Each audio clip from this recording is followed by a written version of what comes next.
Okay साथियों, तो ये एक पार्सल है अमेज़ोन से मंगवाया भाई। पुस्तक है ये नौकर की कमीज़, जो कि विनोद कुमार शुक्ल के द्वारा लिखा गया एक उपन्यास है हिंदी का।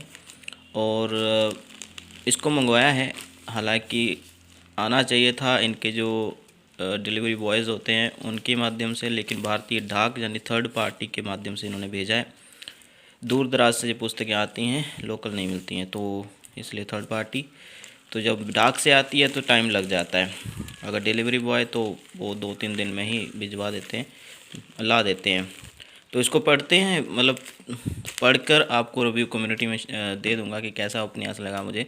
इसलिए क्योंकि पॉलिटिक्स मुझे अच्छी लगती है, और एक पॉलिटिक्स के दौरान कैसे आम इंसान की धज्जियाँ उड़ाई जाती हैं उसके सपनों की, उसके ऊपर लिखा गया है। और इस तरह की कहानियाँ थोड़ा सोचने पर मजबूर कर देती हैं कि आज का जो साधारण मनुष्य है वो किस प्रकार से शोषित हो रहा है सत्ताओं के द्वारा, सत्ताधारी पार्टियों के द्वारा। तो इसको अनबॉक्स करेंगे, देखते हैं कैसी पुस्तक है, कैसी भाषा है। तो ये रहा इसका बिल। कितने की पड़ी है जी मुझे? तो ये पड़ी है जी 213 रुपये की थी, आप देख सकते हैं। लेकिन जो शिपिंग बिल है, जो डिलीवरी चार्जेस होते हैं, वो इन्होंने 36 रुपये लिए हैं। यदि आप 500 रुपये के नीचे की कोई चीज़ मंगवाते हो तो डिलीवरी चार्ज लगता है। यदि आपके पास अमेज़ॉन प्राइम का मेंबरशिप है तब जे नहीं लगता है, चाहे आप जितने मर्जी रुपए की कोई चीज़ मंगवाओ, चाहे 1 रुपये से लेकर 10 रुपये की क्यों ना मंगवाओ। तो भाई ये रहा। इसकी पैकिंग बहुत ज़बरदस्त है। पिछले कल व्याकरण की एक पुस्तक जो हमने KVS NVS DSSS की अनबॉक्स किया था, उसकी पैकिंग तो ऐसे कागज़ वाली थी, लेकिन जब थर्ड पार्टी से आता है तो बहुत ज़बरदस्त। तो इसको ओपन करेगा भाई, ठीक है। ओके साथियों, तो इस तरह से ये पुस्तक जो है लपेटी गई है जिबबल वाले रैपर में, और इसको जो फटाने का अलग ही एक लुत्फ़ रहता है, देखिए, है ना। मतलब ये भी काफ़ी रुचि देता है मुझे, और मेरी मम्मी बहुत शौकीन है इनको फटाने में, तो उनको दे देगा भाई। वो लगी रहती हैं जब तक इनको पूर्ण रूप से समाप्त ना किया जाए, हवा ही निकालनी होती है ना।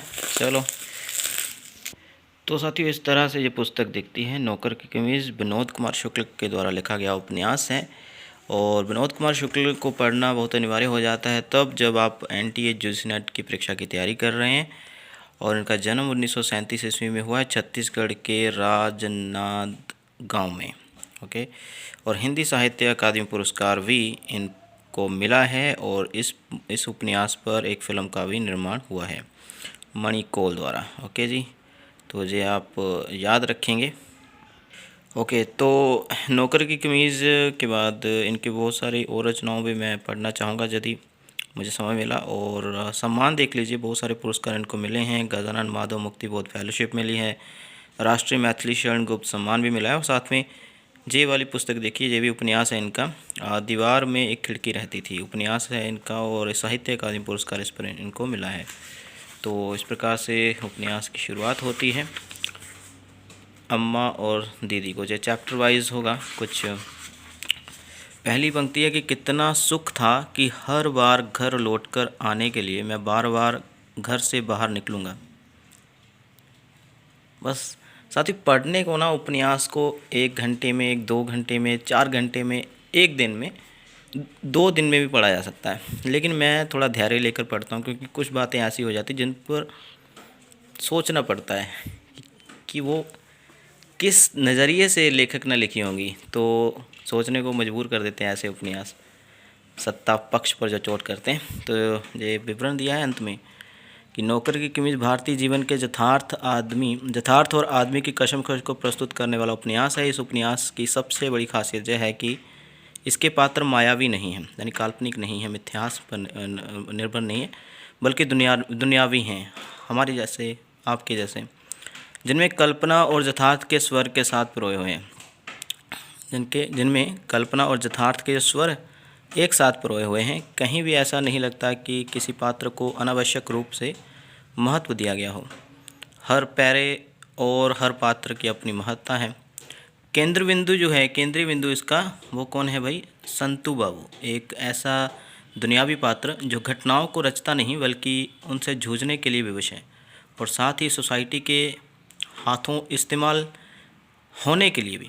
आज की ब्यूरोक्रेसी, नौकरशाही, एहसान फरामोश लोगों पर यह उपन्यास सीधा प्रहार ही नहीं करता बल्कि छोटे छोटे वाक्यों के सहारे व्यंग्यात्मक शैली में एक माहौल भी तैयार कर देता है।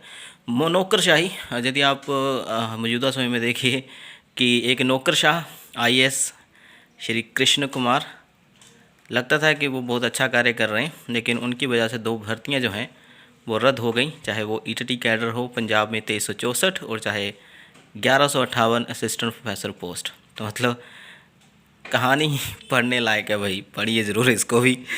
तो ये सब है, नौकरशाही किस तरह से सत्यानाश कर देती है। कैसे नींद आ जाती होगी उस बंदे को यार, ऐसे कर्म करके, खुद तो आईएएस है, कितनी तनख्वाह होगी भाई, और आम आदमी इनकी वजह से पिसता है, इनके कुछ गलत निर्णयों की वजह से।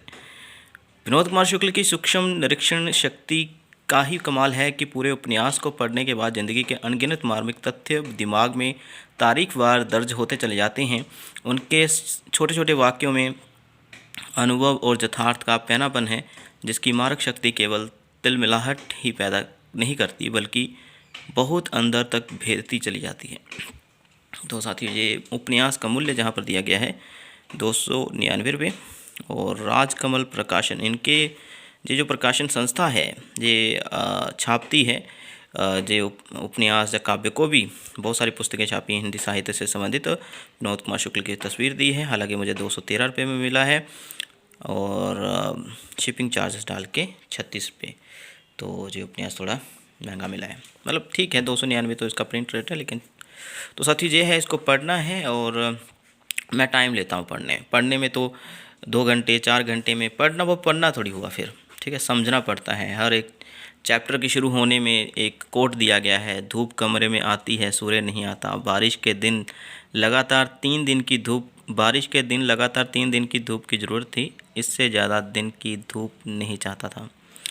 तो ये कुछ सोचने पर मजबूर कर देने वाले कोट की क्यों लिखा होगा, पूरा का पूरा निष्कर्ष कई बार इन पंक्तियों में दिख जाता है, चैप्टर शुरू होने से पहले जो पंक्तियाँ लिखी जाती है। तो इसलिए नौकर की कमीज़ मैंने मंगवाया है, ज़रूर पढ़ के बताऊंगा, लेकिन टाइम लगेगा भाई, क्योंकि जो रचनाएं मुझे थोड़ा सोचने में मजबूर करती हैं, फिर मैं सोचता भी हूँ उसके ऊपर कि क्यों लिखी गई, क्या परिस्थिति रही होगी, विचार करके उसको पढ़ा जाता है। एक झटके में ख़त्म नहीं करता किसी चीज़ को, ऐसी ही है ज़िंदगी। धन्यवाद।